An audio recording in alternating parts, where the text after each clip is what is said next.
네, 이 미국 대선 이 바이든 후보가 최대 승부처 펜실베이니아에서도 역전을 하면서 선거인단 과반인 매직 넘버 270명 확보 가능성이 높아지고 있습니다. 바이든 후보는 잠시 후 대국민 연설에 나설 것으로 보이는데요. 네, 두 분과 관련 내용 짚어보겠습니다. 봉영식 연세대 통일연구원 연구위원, 조한범 통일연구원 선임연구위원 모셨습니다. 어서 오세요. 네, 안녕하세요. 안녕하십니까.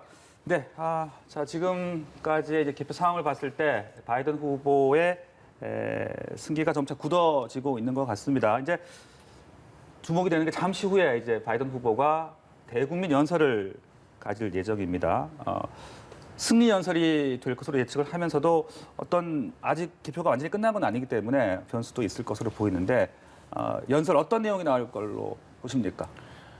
일단은 먼저 자기 선거팀에 대한 노고를 치하하겠죠. 네. 그다음에 이제 승리 연설을 할 것 같습니다. 왜냐하면은 제일 중요한 경합주에서 대부분 노스캐롤라이나를 제외하고는 조 바이든 민주당 대선 후보의 승리가 확정적입니다. 네. 개표가 완전히 끝난 것은 아니지만 개표가 진행되면 진행될수록 지금 앞서고 있는 조 바이든 민주당 대선 후보의 이런 승리의 폭이 더 커지고 있거든요. 오히려 트럼프 대통령이 추격하는 것이 아니라요.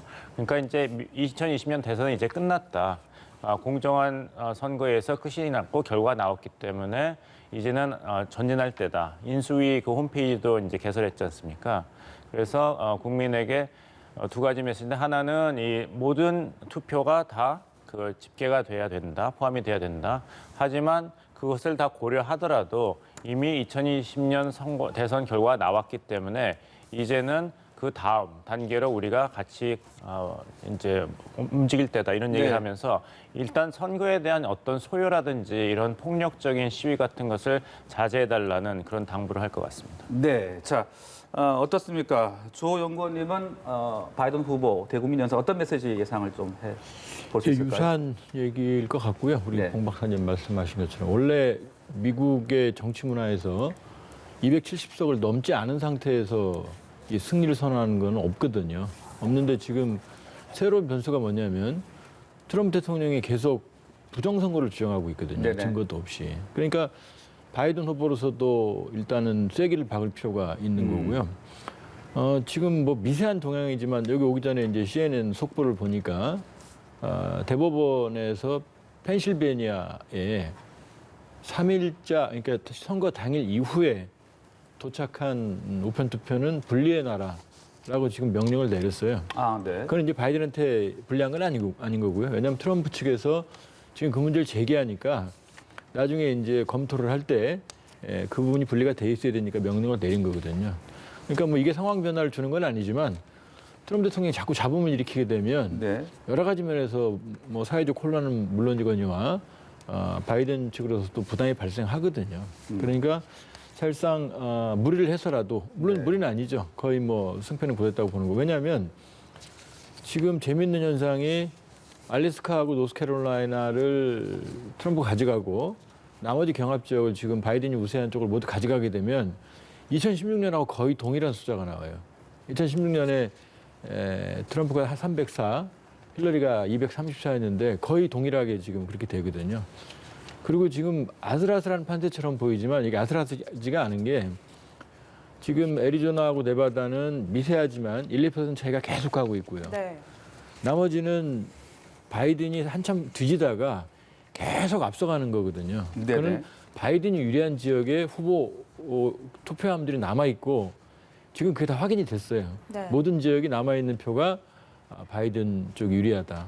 특히 이제 펜실베니아 같은 경우에는 한 10만 표 정도가 남아있는데 한 2만 표를 앞서고 있고요. 나머지는 우편 투표예요. 근데 이 10만 표도 주로 필라델피아 같은 대도시 지역이거든요. 그러니까 사실상 이미 박빙처럼 보이지만 이미 끝난 선거고 그렇기 때문에 트럼프 연설은 아니면은 기다렸겠죠. 바이든도 270표 넘을 때까지. 근데 아마 좀 이따 연설할 때까지도 아마 270석은 확정은 안 될 겁니다. 그렇지만 아마 바이든은 사실상의 승리를 선언하고 트럼프에 대해서도 경고를 하겠죠. 네, 말씀하신 대로 트럼프 대통령이 계속 이제 불복을 하겠다 그런 지금 입장을 밝히고 있는 만큼 잠시 후 그 바이든 후보의 연설에서도 이 관련 내용이 포함이 될 거라고 볼 수 있겠습니까? 그 이제 트럼프 공화당 후보에게 네. 그 선거 결과에 끝이 승복하라. 미국의 선거에 민주주의의 아름다운 전통인 패자의 승복 연설을 할 수 있는 기회를 한 번 더 주려고 하겠죠. 네네. 그렇지만 워싱턴 포스트와 뉴욕 타임즈에서 백악관과 공화당 관계자들을 인터뷰한 그런 결과를 보면은 트럼프 대통령과 그 측근들은 끝까지 가봐야 된다. 아직도 그 우리가 이길 길이 있다고 믿고 있고, 그러니까 당연히 이제 패배를 인정하지는 않겠죠. 네. 두 번째는 그 이것이 부정선거다 이렇게 계속 주장을 하고 있기 때문에 지금 공화당 관계자도 그렇고 특히 또 조 바이든 측에서는 트럼프 대통령이 이 선거의 결과에 대해서 깨끗하게 승복하고 전통에 따라서 이제 그 패배 승복 연설을 할 가능성이 네네. 없기 때문에 지금과 같은 이런 연설을 내가 승리했다는 그리고 어떤 객관적인 근거에 따라서 이런 이야기를 할 수 있다는 대국민 설명을 해야 된다는 그런 필요를 느낀 것 같습니다. 네. 그리고 아까 조한원 박사님께서 말씀하신 대로 지금 만약에 이 경합주에서 조금이라도 이게 엎치락뒤치락 한다든지 아니면은 트럼프 공화당 후보에게 유리한 이런 판세가 등장을 한다면은 조 바이든 민주당 후보 측에서도 이런 승리 선언 같은 것을 기다렸겠죠. 네. 근데 펜실베니아 선거인단이 20명인데 펜실베니아를 석권하게 된다면 현재 253명 선거인단을 확보한 조 바이든 후보가 그 매직 넘버 270을 넘게 됩니다. 네. 근데 지금 남아 있는 것은 그 필라델피아 그리고 필라델피아 바로 옆에 벅스 카운티 그다음에 피츠버그 옆에 그 알리게니 카운티에 이제 투표함들이 개봉되고 있거든요. 여기는 거의 8대 2로 민주당 지지표가 지금 나오고 있습니다. 그러면 시간을 끌면 끌수록 또 새로운 투표함을 개봉하면 개봉할수록 표차는 더 커지는 거거든요. 네네. 그러니까 민주당 측에서도 펜실베니아를 우리가 석권을 했다. 따라서 270을 넘었기 때문에 이제는 승리 선언을 할 수 있는 근거가 생겼다. 그리고 아까 지적하신 대로 연방 대법원의 알리토 판사가 공화당 측의 주장을 받아들여서 그 투표 3일 이후에 도착한 그 투표든 따로 이렇게 네, 세그리게이션을 분리를 해서, 네. 분리를 했지만 그것은 이미 그 판결이 나오기 전에 펜실베니아 주 정부에서 그렇게 하기로 결정을 한 겁니다. 그러니까 뭐 그리고 그 숫자가 민주당 측 주장에 따르면은 이 10,000표가 넘는 숫자가 아니기 때문에 네. 그 표가 다 트럼프 후보가 모두 다 그것을 트럼프 후보가 다 이긴다 하더라도 전체 펜실베니아 판도에는 변화가 없기 때문에 네. 이제 이런 민주당 측에서는 이제는 승리 선언을 이렇게 공개적으로 해도 될 시점이 됐다. 이런 판단을 한 것 같습니다. 네, 트럼프 대통령 측의 어떤 주장이 뭐 일부 받아들여진다고 해도 지금 이게 표 차이가 나기 때문에 이게 뒤집혀진다는 가능성은 거의 없다. 그렇기 때문에 승리를 선언할 것이다. 이렇게 볼 수 있는 겁니까? 그렇게 봐야죠. 네. 그러니까 이제 트럼프 대통령도 유례없는 미국 선거상 무리한 수를 두고 있고 바이든도 유례없는 행보를 보이고 있는 거거든요. 왜냐하면 네. 숫자를 넘어야만 항상 그 압승이 확실하다 하더라도 매직 넘버를 넘어가는 숫자가 나와야만 승리 선언을 하거든요. 네. 그런데 이미 초반부터 서로 승리했다고 얘기를 하고 있고 그랬었죠. 그러니까 우리는 지금 미국 선거에서 한 번도 보지 못한 일들을 지금 계속 보고 있는 거고요. 그러니까 사실 바이든도 바람직한 건 아니죠. 그런데 중요한 건 트럼프가 먼저 이 모든 상황을 혼란으로 몰고 가고 있고 그러니까 지금 이 백악관 내에서 트럼프 참모 안에서도 이 분열이 일어나고 있는 흐름들이 좀 보이고 있어요. 이미 공화당 내에서는 뭐 오피니언 리더들이 트럼프에 대해서 비난을 밋 롬니 같은 네. 상원의원 같은 경우는 비난을 하고 있고요. 트럼프 캠프 안에서 그러니까 당일날 확인된 얘기는 아니지만 선거 당일날 트럼프 대통령이 연설하기 전에 이미 일부 참모들은 졌다는 걸 알고 있었답니다. 왜냐하면 투표함이 우리 봉 박사님 말씀하신 대로 카운티별로 다 분석이 돼 있거든요. 근데 지금 열려서 트럼프 대통령이 앞서 나가고 있는 지역은 트럼프 대통령이 이미 이기고 있는 게 확실한 지역이 먼저 열리는 거고 아직 남아있는 부분은 주로 바이든 쪽이 유리한 함이 남아있다는 걸 알고 있었거든요. 그렇기 때문에 지금 초접전 양상으로 보이는 것처럼 보이지만 만일에 플로리다를 나중에 개봉을 했고 지금 바이든이 유리한 쪽의 개표함들이 먼저 나왔다 그러면은 네. 접전처럼 안 보였을지도 몰라요. 네. 결과적으로는.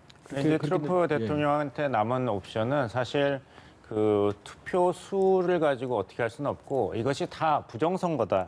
이 주장을 연방 대법원이 받아들이는 수밖에 없습니다. 네. 말씀드리자면은 이제 처음에는 이제 바둑을 뒀으면 개가를 하면서 내 계산으로는 중간에 두다가 내가 현재 5집 반을 앞서고 있으니까 내가 승리했다 선언을 했거든요. 근데 바이든 후보는 아직 두고 있는데 계속 둬야 된다 했던 거고 거의 끝나가는 상황에서는 이제 패색이 짙은 것이죠. 트럼프 후보가 어떻게 해서도 집이 안 나오니까. 그러면 이제 트럼프 후보는 뭐라고 얘기하냐면 이게 바둑 두는 과정에서 사기가 있었다, 조작이 있었다. 저쪽이 나보다 열수를 더 뒀다. 네. 근데 그러면 이제 심판은 뭐라고 하냐면 정말 그러냐 증거를 대봐라. 그러는데 법원에서는 그런 결정적인 증거를 트럼프 공화당 법률팀에서 제시를 못하니까 미시간과 조지아에서는 판사가 근거 없음으로 해가지고 기각을 했죠, 소송을. 네. 그래서 소송은 많이 할 수 있습니다. 트럼프 행정부는. 그것이 네. 후보가 바라는 바니까. 26명 이상의 지금 법률팀이 활동하고 있거든요. 근데 법원 입장에서는 어떤 구체적인 정황 증거가 있어야지 그런 걸 케이스를 심리할 거 아닙니까? 네. 근데 그걸 제시하지 못하니까 계속 소송을 하지만 기각이 되는 이런 사태가 벌어지고 있습니다. 그러니까 실익이 없다 이렇게 보는 겁니까? 그렇죠. 이것을 네. 심리할 아무런 충분한 이유가 없다는 것이죠. 근거가 왜냐하면 주장하는 쪽에서 그런 증거를 제시할 의무가 있는 것이거든요. 근데 이번에 공화당에서 그 인터뷰를 하는 걸 봤더니 이제 방송국에다가 이건 조작된 선거다, 부정이 있었다 해서 그 인터뷰하는 방송국에서 어떤 증거를 가지고 그렇게 말씀하시는가 했더니 당신 언론사들이 그런 거를 밝혀야지 왜 우리한테 묻느냐. 이렇게 한다면은 법리 차원에서는 이게 진행될 수가 없는 것이죠. 그럼 네. 연방 연방 대법원까지 갈 가능성은 좀 희박하다고 보시는지요? 뭐 이제 먼저 주 차원에서 주 지방 법원에서 1심, 2심을 통과해야겠죠. 아니면 거기서 다 안 되면 이제 연방 대법원까지 그 케이스를 트럼프 캠페인 팀을 가지고 가겠지만 네. 다시 말씀드립니다마는 이게 소송이 진행이 되려면은 법원이 이것을 심리하겠다고 소송을 받아들여야 되는데 네. 이게 그럴 가치가 없다 그러면 소송을 기각하겠죠. 연방 대법원에서. 네. 네. 네. 그리고 이제 트럼프 그 캠프하는데 혼란이 있는 게요. 트럼프 대통령은 부정선거라는 얘기만 해요. 네. 그 선거를 다시 해야 된다는 얘기를 하는 겁니다. 근데 지금 캠프 안에서는 그게 말이 안 되니까 여러 가지 실무적인 문제를 잡아서 소송을 제기하고 있거든요. 그런데 이 실무적인 문제를 제기해서 그 문제가 정말로 위법하다 하더라도 그 표를 모두 제외해도 네네. 바이든이 이기게 돼 있거든요. 그러니까 트럼프 대통령은 부정선거라는 얘기만 계속하고 있는 거고 이 실무진에서는 문제를 찾아내기 노력을 하는데 증거를 가지고 있는 게 없거든요. 네. 증거를 가지고 있어도 그건 선거관리위원회가 가지고 있거든요. 네. 증거도 그러니까, 없고 그럼요. 실익도 없고. 네. 그러니까 지금 이 안에서 혼란이 생기고 있는 거죠. 끊임없이 부정선거라는 큰 덩어리 얘기만 트럼프는 하고 있고 네. 실무진에서는 뭔가를 찾아내야 되는데 아무런 증거는 없는 거고.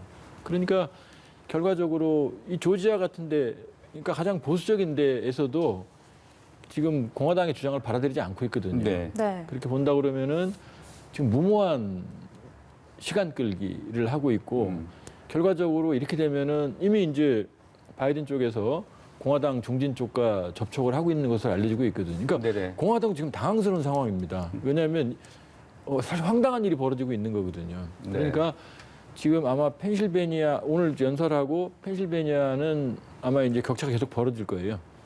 지금 초접전 지역은 계속 격차가 벌어지고 있고 예. 앞서 나가고 있는 지역은 미세하지만 항상 그게 유지되고 있거든요. 애리조나, 네. 네바다는.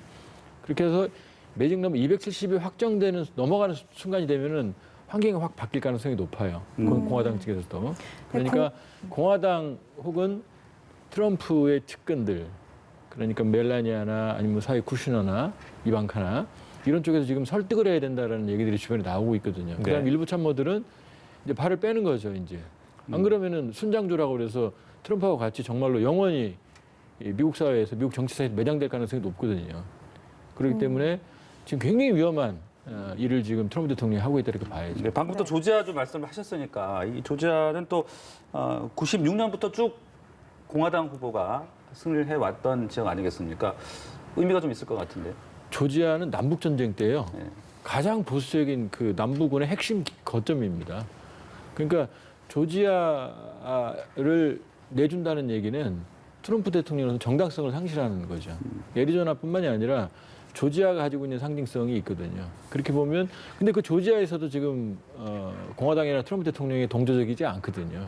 그러니까 가장 큰 흐름은 이번에 개표 방송에서 폭스예요. 네. 폭스뉴스는 트럼프 대통령이 정말로 그 지지했던 서로 뭐 짝사랑하는 사이였는데 오히려 폭스가 바이든에게 유리한 보도를 계속해왔고 네. 아까 봉 박사님 말씀하신 그 공화당의 선거 캠프장을 곤란하게 했던 것도 트럼프가 가장 신뢰했던 그 앵커가 공화당에 사실 죄를 뿌리는 거거든요. 그렇게 보면 지금 우리가 미국 사회 혼란을 보고 있지만 네. 미국 사회는 사실은 성숙된 사회입니다. 성숙된 사회고 이성이 지배하고 정치적 성숙도나 사법적 성숙도도 우리보다 훨씬 높은 나라거든요.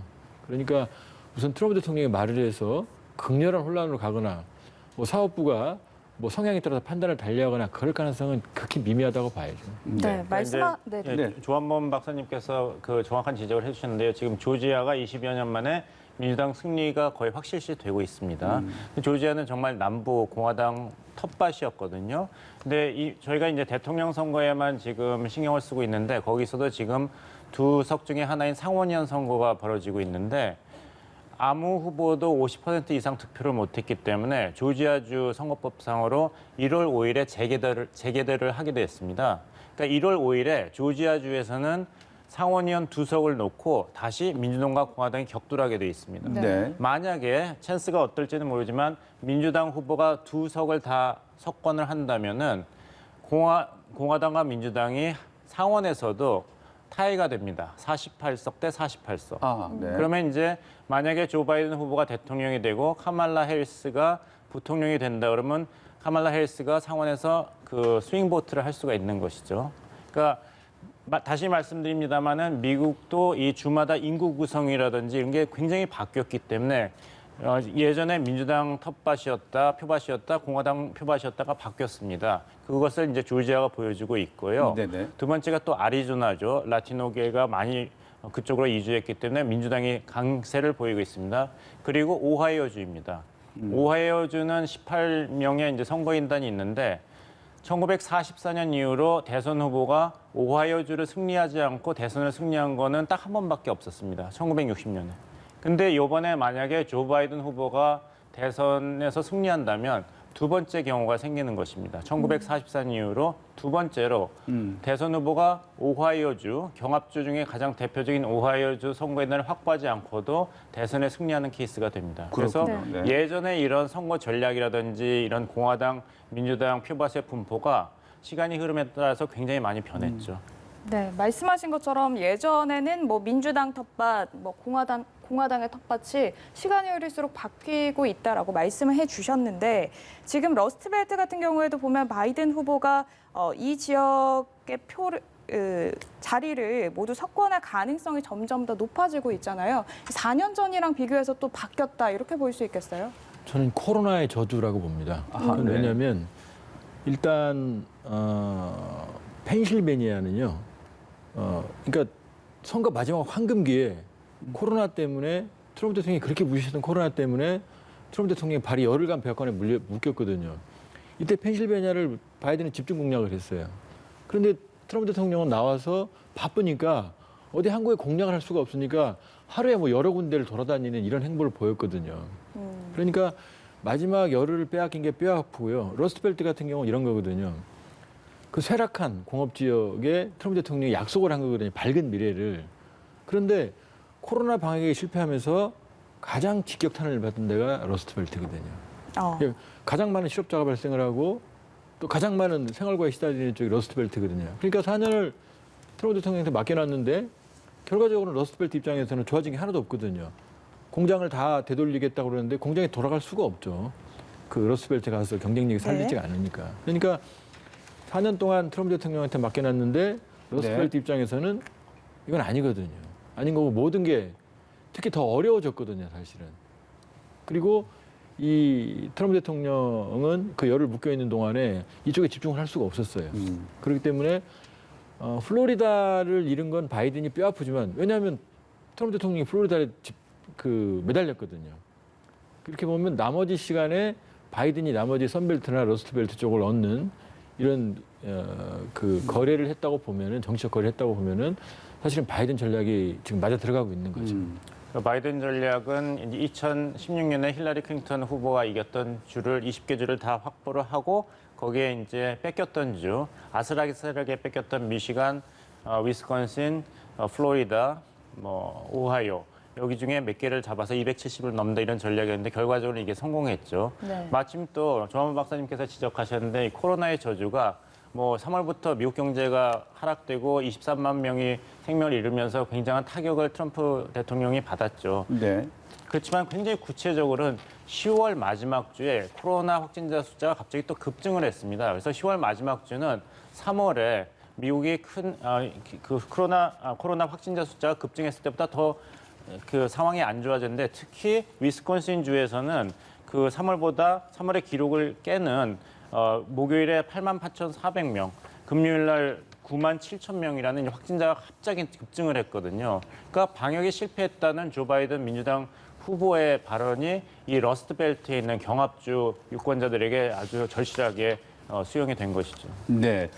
그리고 또 이 코로나19에 대한 이제 말씀하셨는데 경제에 대한 어떤 그런 심판이라고 해야 될까요? 그 부분은 어떻게 좀 분석해 볼 수 있겠습니까? 그렇죠. 사실은 2020년 초반만 해도 조 바이든 민주당 대선 후보 또 누가 민주당 대선 후보로 나오더라도 도널드 트럼프 대통령의 재선은 기정사실이다. 여러 가지 지표가 그걸 말해주고 있었습니다. 미국 경제가 호황을 누리고 있었으니까요. 근데 3월부터 미국이 코로나 사태를 겪으면서 모든 네. 것이 바뀌었습니다. 네네. 처음에는 미국 유권자들도 이제 참을성 있게 기다렸죠. 왜냐하면 다른 나라도 코로나 사태 때문에 방역 문제로 큰 심각한 위기를 맞았고 경제도 곤두박질 쳤으니까 우리가 우리 대통령 탓만 할 수 없다. 네네. 기다려보는 무드였는데 이 방역에 대해서 트럼프 대통령이 우왕좌왕을 하면서 과학을 부정하고 어떤 구체적이고 설득력이 있는 조치를 취하지 않고 나아질 것이라는 그 메시지만 반복을 하니까 유권자들의 등을 돌린 것이죠. 네. 23만 명이 생명을 잃었습니다. 네. 근데 트럼프 대통령은 본인도 코로나 확진이 돼서 월트리드 병원에 사흘간 입원을 했는데 나온 다음에 한 이야기는 코로나를 두려워하지 말아라. 이 메시지였거든요. 나를 봐라. 코로나를 두려워할 이유가 없지 않는가. 근데 23만 명의 희생자 가족과 친구들 입장에서 한번 생각해 보십시오. 그러면 내가 대통령이었으면 우리 아버지가 돌아가시지 않았을 텐데 내가 아버지를 살릴 수 있었는데 내가 억만장자였으면은 최고의 의료 치료를 해서 우리 할머니를 구할 수 있었을 텐데 네. 이런 자괴감과 소외감이 오히려 깊어졌거든요. 그러니까 3월 이후로 미국 경제가 굉장히 어려워졌는데 사실은 이 주식시장이 요동치면서 미국 억만장자는 사실 그 재산이 30% 증가했습니다. 약 9,300억 불 이상의 그런 재산 증가를 보였거든요. 상위층은. 그러니까 트럼프 대통령이 2016년에 성공했던 요인이 2020년 대선에서는 제일 아픈 부분이 되어버렸습니다. 기득권층에 공격하고 이런 미국의 중산층, 소외된 계층을 내가 대변하겠다고 정치적 아웃사이더로 나와서 2016년에는 기득권층과 동일시되는 힐러리 클린턴 민주당 대선 후보를 이겼는데 네. 2020년에는 현직 대통령이니까요. 자기 기록을 증명을 해야 되거든요. 근데 방역에도 그렇고 경제에도 그렇고 그때 대선 토론회에 나와서 조 바이든 후보가 이런 방역 실패와 경제적인 위기에 대해서 공격을 하니까 트럼프 대통령이 이렇게 얘기했죠. 조 바이든 당신이 대통령이었으면 사태는 더 엉망이었다. 근데 그거는 증명할 수 없는 것이고 미국 유권자들은 그래서 당신을 대통령으로 2016년에 뽑은 것이 아닌가. 네. 근데 이제는 기성 정치인과 똑같은 그런 자기 변명을 하는 트럼프 대통령을 보고 많은 유권자들이 등을 돌리게 된 것이죠. 네. 이전 정권에는 더 심했다. 이런 얘기가 더 이상 트럼프 대통령에게는 유리하게 작용할 수가 없는 거죠. 네. 네. 코로나19의 어떤 상황과 경제 상황이 이제 맞물리면서 트럼프 대통령에게는 이제 악재가 됐다. 이제 그런 말씀이셨는데요. 조금 첨언을 네. 드리면요. 예. 이번 선거 지금 이상한 게요. 바이든이 이기는 게 이상한 게 아니고 트럼프의 표가 저렇게 많이 나오는 게 이상한 거예요, 지금. 왜냐하면 출구조사를 했더니 네. 자, 당신 무슨 기준으로 투표를 했느냐. 왜냐하면 이제 여론조사가 너무 틀렸기 때문에 이건 조심했어요. 맞추는 것보다는 여러 가지 보조 조사를 많이 했는데 첫 번째 변수는 뭐였냐 그랬더니 경제였습니다. 두 번째 기준은 뭐냐. 인종 문제였습니다. 네. 세 번째는 뭐냐? 코로나였거든요. 이게 유권자들이 투표하는 세 가지 기준이었거든요. 근데 봉 박사님 말씀대로 경제는 지금 뭐 추락을 해버렸죠. 다 코로나 원인이 크죠. 두 번째 인종 문제는 입만 열면 인종 문제로 미국을 갈라놨죠. 네. 세 번째 코로나는 본인이 코로나에 걸렸잖아요. 그러니까 이 세 가지 기준으로 본다고 그러면은 네. 트럼프 대통령은 도저히 당선될 수가 없는 상황이었거든요. 거기다 사전투표, 유례를 찾을 수 없는 사전투표, 그다음에 우편투표. 네. 사전투표와 우편투표를 미국 내부에서 분석한 자료를 보면 우편투표는 70%가 민주당 표였어요. 그러니까 이런 걸 감안한다면 그리고 또 하나는 뭐냐면 힐러리가 2016년에 사실은 트럼프보다 2%를 더 얻었어요, 표로는. 근데 300대 230으로 져버렸거든요. 그 뒤엔 이유가 뭐냐면은 거짓말이었습니다. 그 힐러리 이메일, 작은 이메일 사용 때문에 그 거짓말을 낳는 바람에 라이어, 힐러리는 거짓말쟁이 이렇게 낙인이 찍혔어요. 네. 미국에서 거짓말 문화는 굉장히 혐오입니다. 그 악동보다는 거짓말을 더 싫어하는 문화가 있거든요. 근데 트럼프 대통령 4년을 맡겨놨더니 네. 거짓말 전문이거든요. 네. 잘하거든요. 그러니까, 네, 이게 바이든 후보에 대한 어떤 지지층의 집결도 집결인데 그것도 물론 중요하겠지만은 트럼프 대통령이 싫어서 이렇게 찍는다. 그러니까 예. 이번에는요, 좀 심하게 말하면은 이렇게 말하면 좀 위험한 발언이지만 정치적으로 두 못난이의 싸움입니다. 바이든도 그렇게 인기 있는 사람이 아니에요. 그러니까 지금 상하원 선거에서는 공화당이 더 이겼어요, 사실은. 그러니까 바이든도 오죽하면 오바마 대통령이 자기가 8년이나 데리고 있던 부통령인데 지지 안 했거든요. 나중에 가서 지지했어요. 네. 그러니까 바이든도 그렇게 정치적 상품이 좋은 정치인은 아니고 트럼프 대통령 말할 것도 없는 거죠. 그러니까 바이든과 트럼프의 싸움이 아니고 네. 트럼프라는 비정상과 정상의 싸움입니다. 그러니까 당연히 정상화돼야 되는 거죠. 그러니까 바이든이 좋아서 찍은 게 아니고 네. 트럼프라는 비정상을 찍은 그러니까 민주당과 공화당 싸움도 아니에요. 왜냐 네. 네. 트럼프는 공화당의 가치도 대변 안 하거든요. 네. 뭐 예, 그런 표현들은 뭐 이제 또 시청자분들 따라서 또 그 판단을 또 하실 수 있는 그런 네. 부분이 될 것 같고요.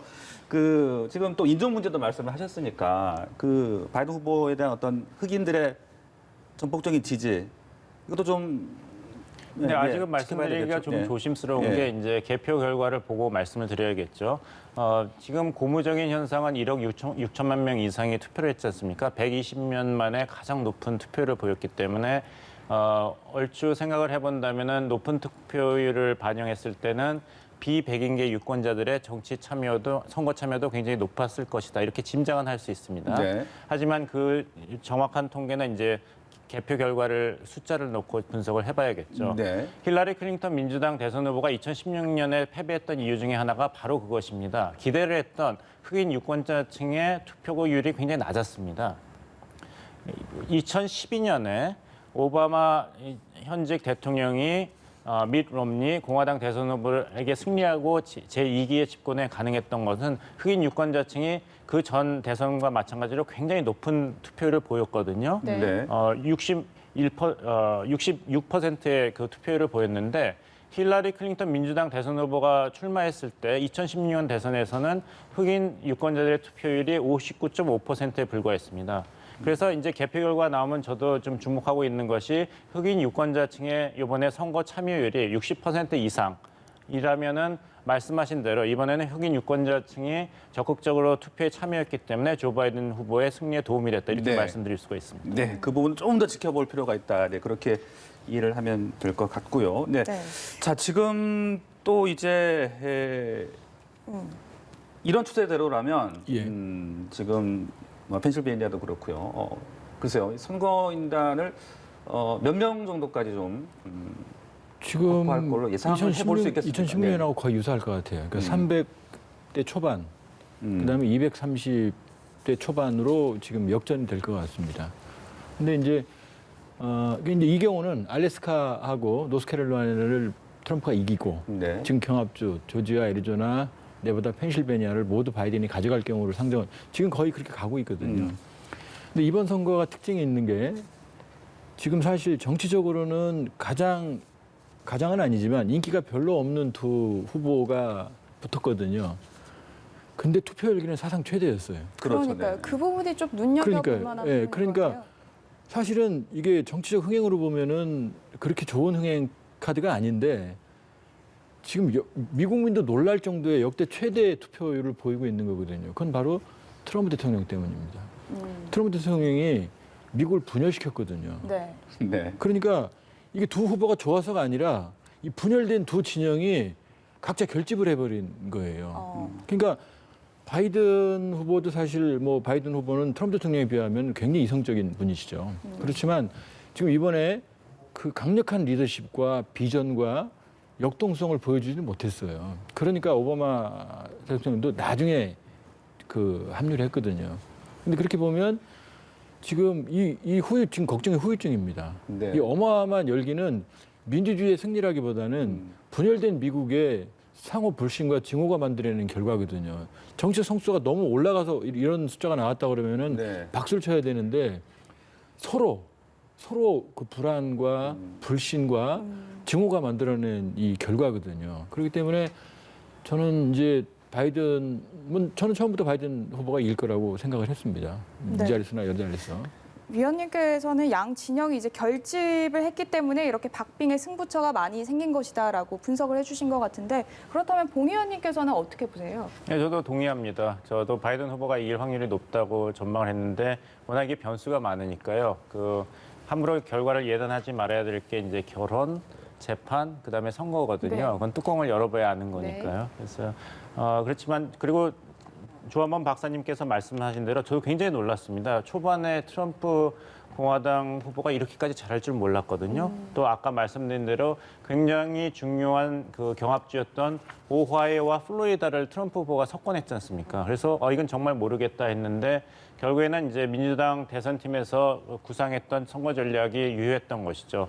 박빙의 승부로 지난번에 양보했던 북부 러스트벨트의 미시간, 위스콘신을 잡고 그다음에 다른 주 몇 개를 더해가지고 승리한다. 이 전략이 유효했고 숫자도 거의 2016년과 비슷하게 나올 것 같습니다. 승자가 약 300명 내지 304명의 선거인단을 확보해서 매직 넘버 270을 훌쩍 뛰어넘는 결과가 나올 수 있을 것 같은데 다른 점이 있다면 이번에는 민주당이 이긴 것이죠. 그리고 같은 점이 있다 그러면은 많은 경합주, 특히 북부 경합주에서 박빙의 승부가 났다는 건 똑같습니다. 미시간 주가 2016년에는 트럼프 대통령이 힐러리 클린턴 후보를 0.2%로 이겼습니다. 그리고 펜실베니아와 위스콘신은 0.7%로 이겼거든요. 그러니까 트럼프 대통령이 이게 부정선거다, 이 선거 결과를 믿을 수가 없다. 봐라, 득표율 차이가 1% 미만이 아니라 이렇게 항의를 하는데 그렇게 된다면 2016년에 자기가 혜택을 받던 결과랑 현상을 부정하는 게 되거든요. 그때는 힐러리 클린턴 후보가 깨끗이 패배 승복 선언을 했습니다. 미국의 네. 전통에 따라서. 그렇다면 트럼프 대통령이 왜 아직까지 이렇게 시간을 끌고 있느냐를 정당화하기가 힘들어요. 네. 그리고 주 정부에서는 이런 트럼프 대통령의 행동을 굉장히 싫어하고 있습니다. 왜냐하면 이제 2000년에 워낙 박빙의 승부가 있었기 때문에 조지 부시 공화당 후보가 271명을 확보해서 겨우 이겼거든요. 알고 후보가 그때 266 선거인단을 확보했는데도 불구하고. 그래서 주마다 이렇게 박빙의 승부가 나면은 자동적으로 재검표를 하거나 패배한 대선 후보가 여기에 대해서 항의, 재검표를 신청할 수 있게 길을 터놨습니다. 예를 들면 아리조나주는 그 득표율 차가 0.1% 이하면은 자동적으로 재검표를 하고 미시간도 2,000표 이하로 승패가 갈릴 경우는 주에서 알아서 어떤 후보가 항의나 이런 신청을 안 하더라도 주정부가 다시 재검표를 하게 돼 있는데 네. 트럼프 대통령이 이렇게 자꾸 소송을 걸고 부정선거다, 선거 조작이 있었다고 기정사실화하는 발언을 하니까 연방제에 기초한 미국의 각 주 정부에서는 굉장히 불쾌감을 가질 수밖에 없는 것이죠. 네. 자, 지금 그렇다면 봉 의원님은 글쎄요. 몇 명 정도 예상을 해 보십니까? 300명을 넘을 것 같습니다. 300명 넘을 것 같습니다. 제가 봤을 예. 때는 한 달 전에 제가 적어놓은 숫자를 보면은 네. 바이든 후보가 290에서 310 사이 정도로 선거인단 숫자로 승리하지 않을까 했는데 네. 뭐 기다려봐야죠. 네. 네. 얼마나 맞는지 한번 예, 근데 이제 지켜보도록 하겠습니다. 공식적인 결과는 저희가 네. 좀 참을성 있게 기다려야 되는 게 네바다주는 1월 10일까지 개표가 예. 계속 진행이 됩니다. 그리고 1월 노스캐롤라이나 경합주죠. 11월 12일까지 그 개표 과정이 끝나지 않기 때문에 네네. 정말 공식적인 2020년 미국 대선 결과는 그때까지는 나오지 않을 거예요. 그러니까요. 지금 이게 재검표가 또 되는 지역들도 있을 거고 그 재검표를 하는 어떤 기준 같은 게 있는 것인지도 좀 궁금하고요. 뭐 네. 주마다 다른데요. 네. 일단 0.5% 이내면 자동으로 재검표하는 곳이 많고요. 네. 근데 지금 우리가 주목을 안 하는 데가 네바다인데요. 네바다는 바이든이 무난히 이길 줄 알았거든요. 근데 지금 박빙입니다. 네. 왜냐하면 캘리포니아하고 붙어 있기 때문에 상당히 민주당이 강세인 지역이거든요. 근데 어느 경우든 지금 최종적인 결과 네. 재검표가 트럼프에게 유리하라는 보장이 없거든요. 바이든에게 더 많이 나올 수도 있거든요. 그러니까 재검표는 사실은 의미 없는 절차다. 그렇게 보면은 펜실베니아에서만 지금 결과가 이제 펜실베니아는 거의 확정이 된 것 같아요. 네. 왜냐하면은 지금 격차가 커지고 있거든요. 우리가 아까 모두의 봉 박사님도 말씀하셨지만 남아 있는 데는 절대적으로 바이든이 유리한 데이기 때문에 네네. 지금 270이라는 물리적 숫자가 중요합니다. 지금 네. 그걸 넘지 못했기 때문에 지금 여론이 지금 저렇게 트럼프 대통령이 말에 네. 지금 주목을 하는 거지. 예. 그 마법 왜 매직 넘버겠습니까? 그 마법의 숫자거든요. 그럼 이제 최종 어떤 공식적인 승자 확정은 그렇다면은 언제쯤? 그러니까 이제 12월 8일 날 이제 선거인단을 민주당에서 이제 정하는 거고 네. 형식적이죠. 이 사람들은 네. 다 자기 당 찍으니까. 그리고 12월 14일 날 이걸 이제 보내게 돼 있거든요. 중앙에. 그럼 요걸 넘어간 일은 없습니다.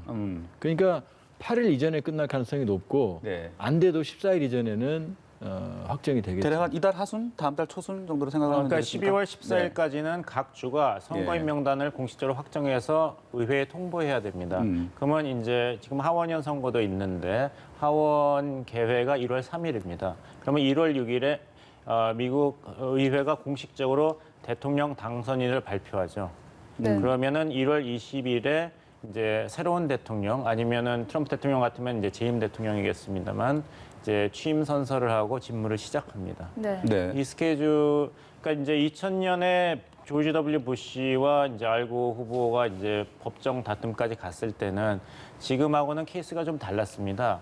플로리다 선거인단 25명을 확보하는 후보가 대선에 승리하는 것이었고 네. 네. 거기서는 이제 700표 차이로 이제 승패가 갈렸거든요. 그래서 알고 후보가 전통에 따라서 조지 W 공화당 후보한테 이제 축하 전화를 했어요. 패배 승복.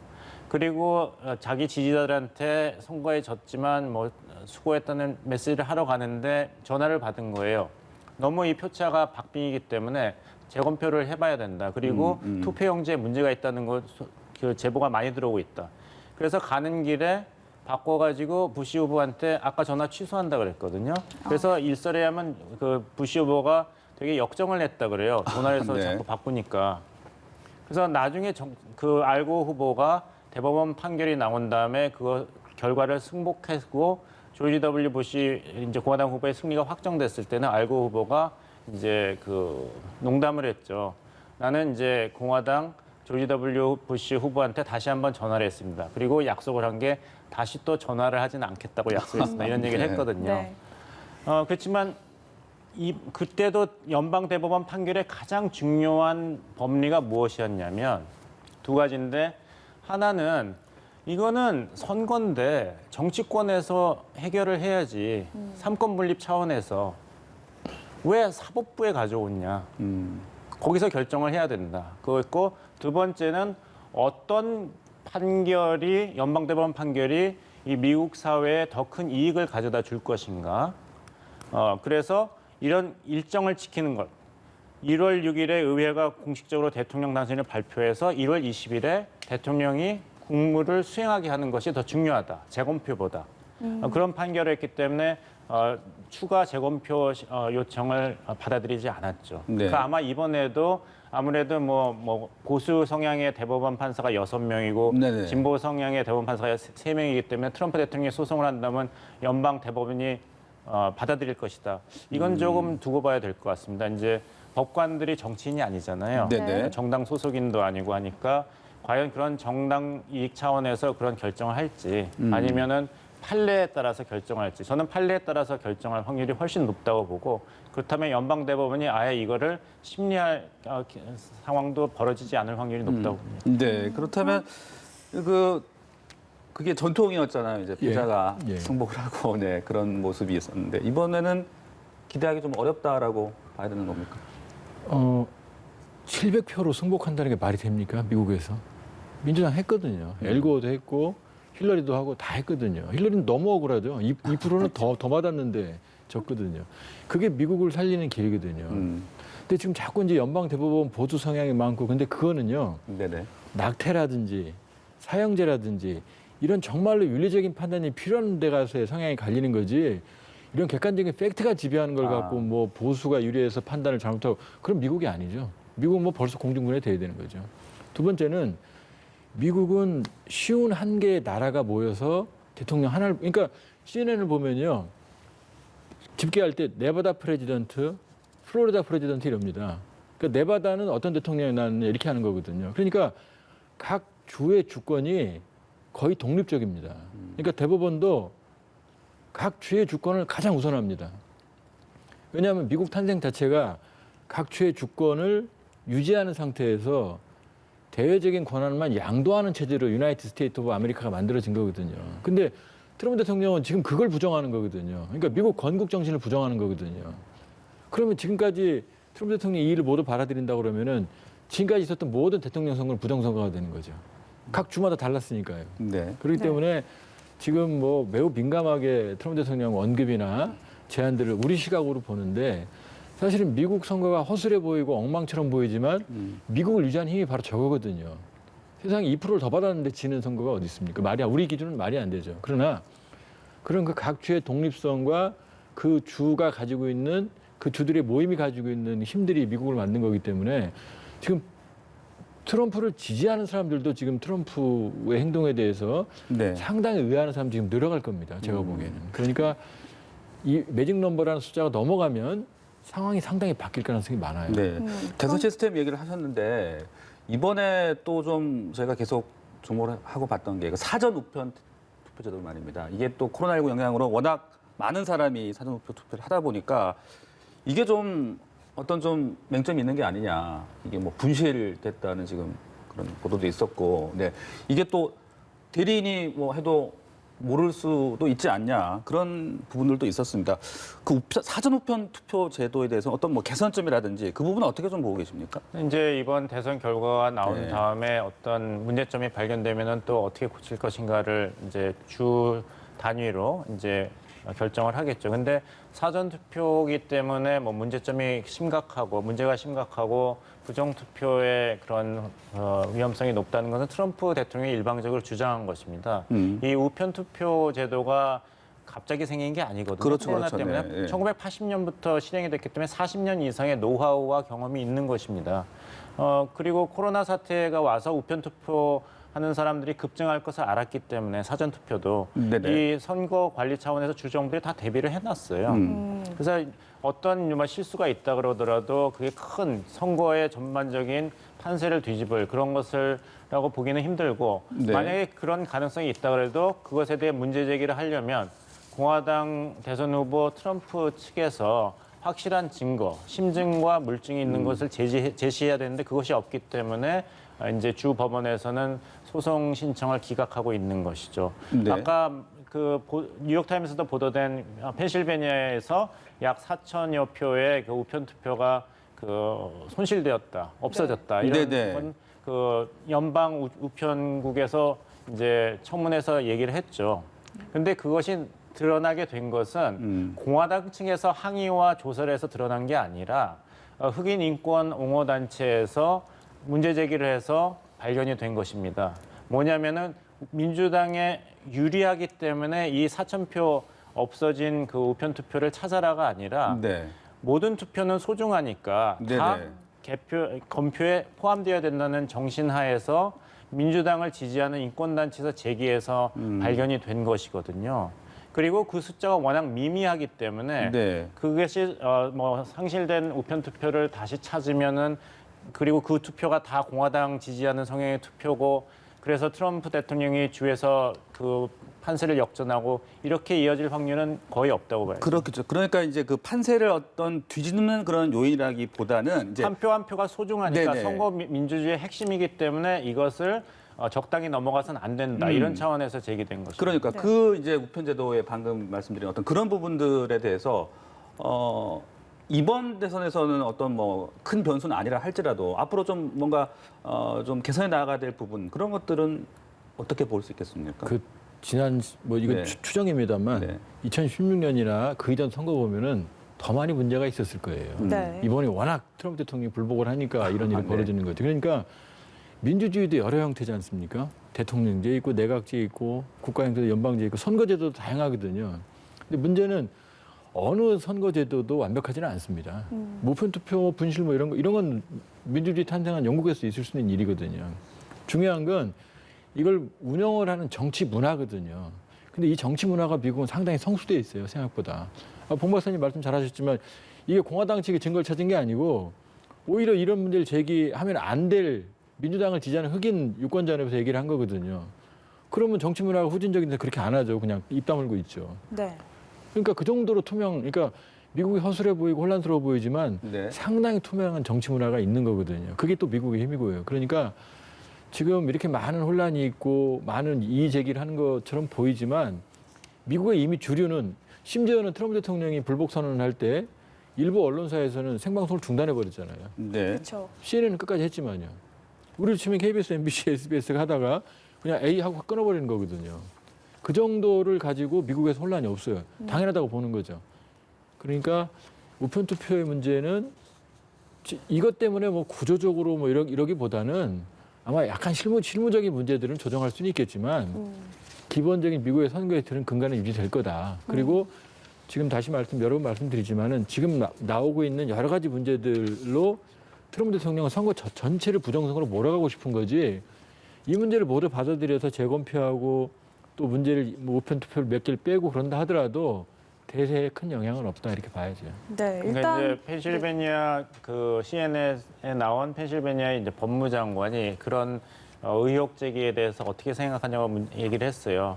그래서 그 법무장관 얘기는 그런 의혹이 있는 것을 알고 있다. 그리고 중복 투표의 위험성이 있기 때문에 네네. 그런 것을 꼼꼼히 검토하기 때문에 이렇게 개표 과정이 느려지는 것이다. 이렇게 얘기를 했거든요.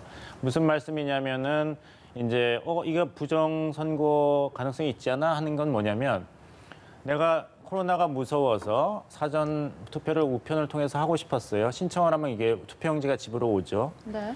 근데 하려고 그러다 보니까 이제 트럼프 대통령의 우편 투표는 위험하다. 사표가 될 중간에 없어질 네. 아니면은 이제 개표하다가 누락될 가능성이 높다. 이런 얘기를 자꾸 했지 않습니까?